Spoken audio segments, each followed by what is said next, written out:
তো আমরা যারা যারা কনসিভ করতে চাইছি ন্যাচারালি বা ইনফার্টিলিটি ট্রিটমেন্টের সাহায্যে, তাদের ক্ষেত্রে বলছি, আজকাল প্রেগনেন্সি কনসেপ্ট করার জন্য কিন্তু খুব ইম্পর্ট্যান্ট একটা জিনিস হচ্ছে এগ কোয়ালিটি।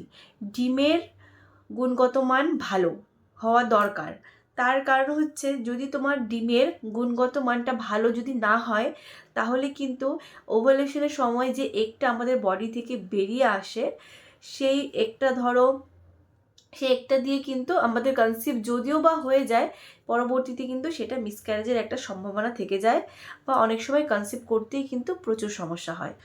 তো আজকে এটা নিয়েই একটা ডিটেলসে তোমাদের সাথে আলোচনা করব যে আমরা আমাদের এগ কোয়ালিটিকে কি করে ভালোভাবে ইমপ্রুভ করতে পারি, কি কি খাবার দাবার খেতে পারি, কি কি খাবার দাবার বাদ দিতে পারি, কি ধরনের একটা এক্সারসাইজ করতে পারি, তাহলে আমাদের এগ কোয়ালিটিটা অনেক ভালো হবে। তো চলো আজকের ভিডিওটা শুরু করছি। তো hello everyone, welcome back to my channel নিপাস creation. তোমরা সবাই কেমন আছো? আশা করছি তোমরা সবাই খুব ভালো আছো, আর আমিও খুব ভালো আছি। দেখো, এটা সত্যি যে বয়স বাড়ার সাথে সাথে কিন্তু একটা মহিলাদের বডিতে এই বানুর যে কোয়ালিটিটা হয়, সেটা কিন্তু খারাপ হতে থাকে। একটা 25 বছরের মেয়ের যে ডিমের কোয়ালিটি থাকবে, সেটা কিন্তু একটা 35 বছরের মেয়ের বডিতে ওই ডিমের কোয়ালিটিটা কিন্তু অত একটা ভালো থাকবে না, ঠিক আছে? এটা একটা ন্যাচারাল জিনিস, এটা আমাদের কিন্তু বয়স বাড়ার সাথে সাথে কিন্তু আমাদের ডিমের কোয়ালিটি কিন্তু খারাপ হতে থাকে। তো আমি তোমাদেরকে বলবো যে পিসিওডি বা পিসিওএস এইসব যাদের রোগ আছে, প্রবলেম আছে, তাদের কিন্তু এগ কোয়ালিটিটা একটু খারাপ হয়, মানে ম্যাচিওর হতে চায় না এগ, আর ওভালেশনও ঠিকঠাক সময় হতে চায় না। তো আমার যে পার্সোনাল এক্সপিরিয়েন্স আছে, সেই অভিজ্ঞতাতেই তোমাদেরকে আর কি একটু আমি সাজেশন দেব কি কি খাবার খাওয়া উচিত, কি কি খাবার খাওয়া উচিত না।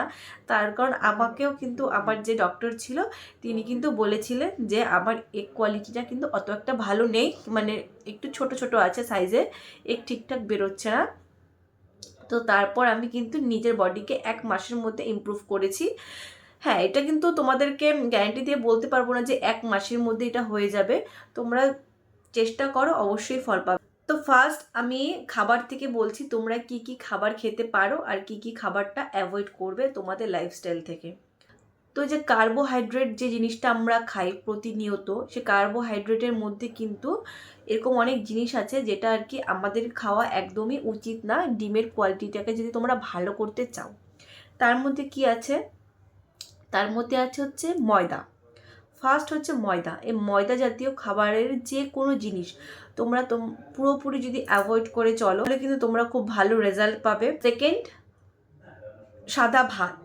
তোমরা সাদা ভাত যারা 3 বেলায় খাও, সকাল দুপুর রাত 3 বেলায় যারা সাদা ভাত খাও, তাদেরকে বলে রাখি, তোমরা ভাতের পরিমাণ 1 টাইম রাখো, দুপুরে একটা মিল রাখো, অল্প পরিমাণ করে খাও, আর মানে ফুল পেট খাবে না। আর সকালে আর রাতের বেলা কিন্তু ভাতটাকে একদম অ্যাভয়েড করে চলো। তারপর আসি চিনি। এই চিনি, এই জিনিসটা কিন্তু আমাদের বডিতে খুব খারাপ এফেক্ট করে। এই চিনি দিয়ে চা, তোমরা চাই তো খায় মানুষ, ঠিক আছে, বাড়িতে, তো চিনি দিয়ে চা খাওয়াটা একদমই অ্যাভয়েড করো। তোমাদেরকে যেটা বলেছি খেতে, ড্রিঙ্কটা, ওই ড্রিঙ্কটা খাবে, তাতে কিন্তু তোমরা কোনো রকমের চা পাতা অ্যাড করবে না, চিনি তো অ্যাড একদমই করবে না, ঠিক আছে? তো চিনিটাকে একদমই বাদ দিয়ে দাও, মিষ্টি খাবে না, মানে যত পারো অ্যাভয়েড করে চলো। যদি তোমাদের এগ কোয়ালিটিটা খুবই খারাপ থাকে, ফলিকুলার স্টাডিতেও যদি তোমাদের রিপোর্টে অনেকটা প্রবলেম থাকে, তাহলে কিন্তু তোমাদেরকে স্ট্রিক্ট এই ডায়েটগুলো ফলো করতেই হবে। তারপর আসছি ফ্যাট, ঠিক আছে? এই ফ্যাট জাতীয় যে সমস্ত খাবার হয়, ঘি, এই সমস্ত খাবার খাবে না।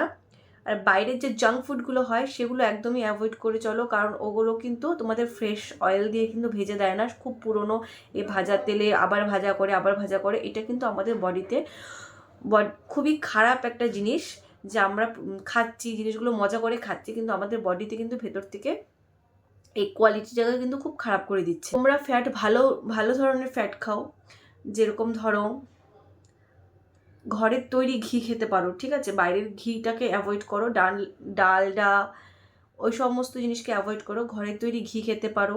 তারপরে তোমরা বাদাম খেতে পারো, আমন্ড খেতে পারো, এই সমস্ত জিনিস তোমরা অ্যাড করতে পারো তোমাদের খাবারে। যে সমস্ত প্রোটিন খাবার তোমরা অ্যাড করবে তোমাদের প্রতিদিন লাইফস্টাইলে, সেগুলোর মধ্যে হচ্ছে মানে আমি যেগুলো করেছিলাম সেইটুকুই কিন্তু তোমাদেরকে বলছি। মাছ, মাংস, ডিম। যারা আমিষ খাও তাদের ক্ষেত্রে বলছি মাছ, মাংস, ডিম, এই 3টে জিনিস তোমরা কিন্তু খেতে পারো, তাও কি খুব কম পরিমাণে খাবে। আর রেড মিটটা একটু কম খাওয়ার চেষ্টা করবে। আর হচ্ছে যারা আর কি নিরামিষ খাও তারা হচ্ছে তোমার পনির, তারপরে সয়াবিন, হ্যাঁ, দুধ, এই সমস্ত জিনিস তোমরা খেতে পারো।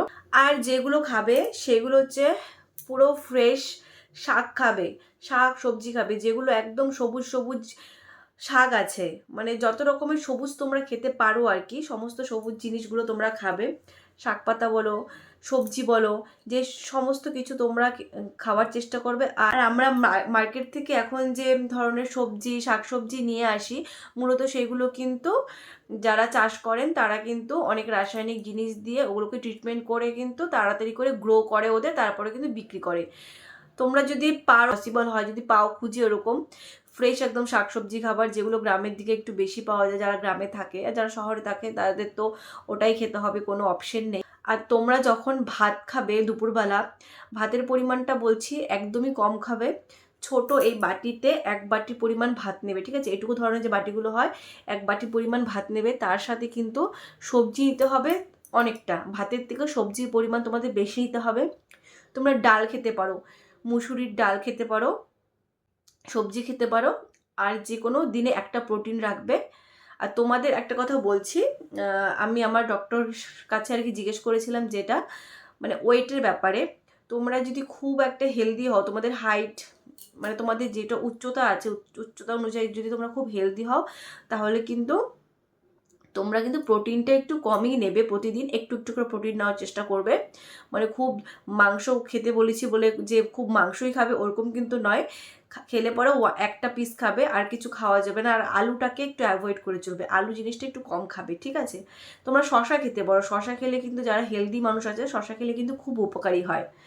আর যারা আর কি একটু রোগা পাতলা আছো তারা কিন্তু প্রোটিনটাকে প্রতিদিন তোমরা নেওয়ার চেষ্টা করবে, মাছ, মাংস, দুধ, ডিম, এগুলোকে।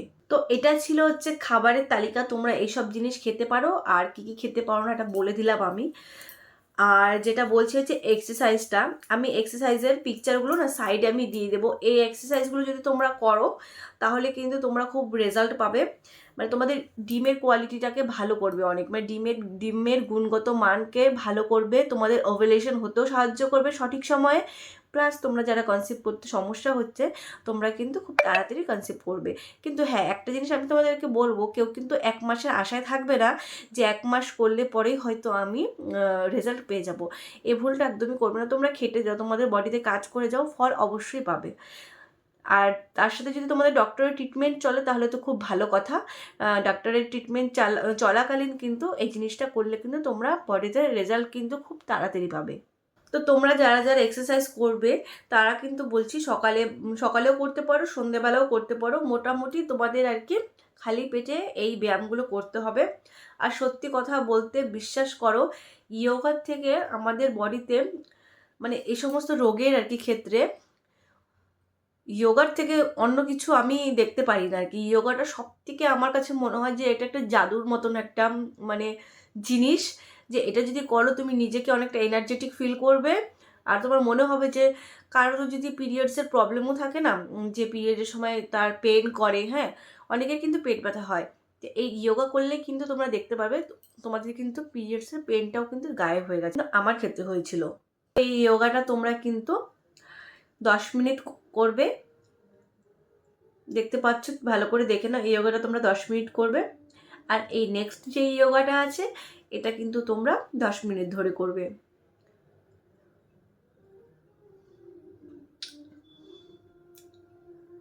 তোমাদেরকে এখন আমি করিয়ে দেখাতে পারছি না, তোমরা তো বুঝতে পারছো অসুবিধা হয়, এখন তো ব্যায়াম করা সম্ভব না সেভাবে।